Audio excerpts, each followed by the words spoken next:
பிரபு அப்படின்னு ஒருத்தர் இருப்பார். பிரபுபாருடைய சிஷ்யர் ஜெயானந்த பிரபு அப்படின்ட்டு இரவு பகலா சேவை பண்ணக்கூடியவர். அவரை போல பிரபுபாதருக்கு சேவை பண்ணவங்க யாரும் கிடையாது. பிரபுபாதருக்கு அவ்வளவு பிடிக்கும், அவர் இஷ்டம். ஜெயானந்த சுவாமி அப்படின்னு சொல்லுவாங்க. ஜெயானந்த சுவாமி அப்படின்னா பிரபுபாதருக்கு உயிரை போன்றவர். அப்படி இஷ்டமான சன்னியாசி அவர். ஒரு கட்டத்துல 2 நாள், இன்னும் 2 நாள்ல வந்து நியூயார்க்ல ரத யாத்திரை நடத்தணும். ரத யாத்திரை நடத்தணும் அப்படின்னா இது வரைக்கும் ஒன்னும் கலெக்ஷன் பண்ணவே இல்லை. இன்னும் காய்கறி இல்லை, பழங்கள் இல்லை, எதுவுமே கிராசரிஸ் இல்லை. எப்படி ரத யாத்திரை நடத்த போறோம் அப்படின்னு யோசிச்சுட்டு இருக்காங்க. இவர் என்ன பண்றாரு, 2 நாள் முன்னாடி போயிட்டாரு.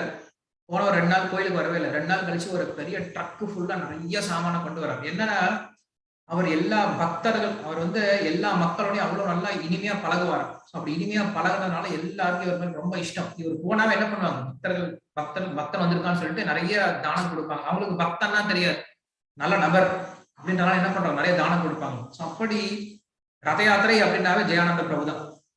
அப்படி இருக்கும்போது அவருக்கு ஒரு கட்டத்துல கேன்சர் வந்துருச்சு. ஸோ அவர் வந்து பெட்ல படுக்க வச்சுட்டாங்க. அவரை வந்து ஹாஸ்பிட்டல் சேர்த்துட்டாங்க. ஸோ அப்ப ஐ திங்க் பிரபுபாதர் வந்து அவரை பார்க்க வரான்னு நினைக்கிறேன். பிரபுபாதர் பார்க்க வராரு. பார்க்க வரும்போது ஹாஸ்பிட்டல்ல பார்த்தோம் அப்படின்னா நல்ல ரூம் கொடுத்துருக்காங்க. பிரபுபாதர் வந்து ரூம்ல வந்து பார்க்கிறார்.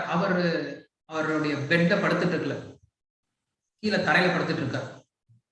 பெட்ல பார்த்தோம் அப்படின்னா அவர் படுக்க வேண்டிய பெட்ல பார்த்தோம்னா பிரபுபாதருடைய போட்டோ வச்சு அங்க மாலையெல்லாம் போட்டு பூஜை பண்ணியிருந்தாரு. கீழே படுத்துட்டாரு.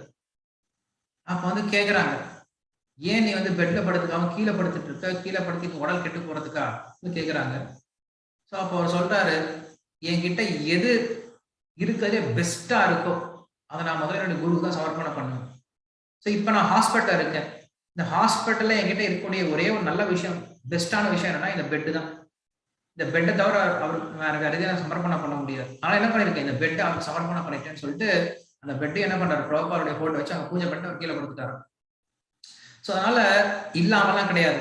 இன்னைக்கு நம்ம என்ன பண்றோம், பாகவத்துல இருக்கக்கூடிய அந்த குணங்கள் எல்லாத்தையும் இன்னைக்கும் பக்தர்களுடைய இதயத்துல பார்த்துதான் இருக்கும். யாரு தீவிரமா பக்தி பண்றாங்களோ அவங்க இன்னைக்கும் அந்த குணங்கள் எல்லாம் வெளிப்படுத்திட்டு இருக்காங்க. நம்மளுக்கு தெரியறது கிடையாது, நம்ம பார்க்கறது கிடையாது. பக்தருடைய குணங்கள் நம்ம பார்க்கறது கிடையாது.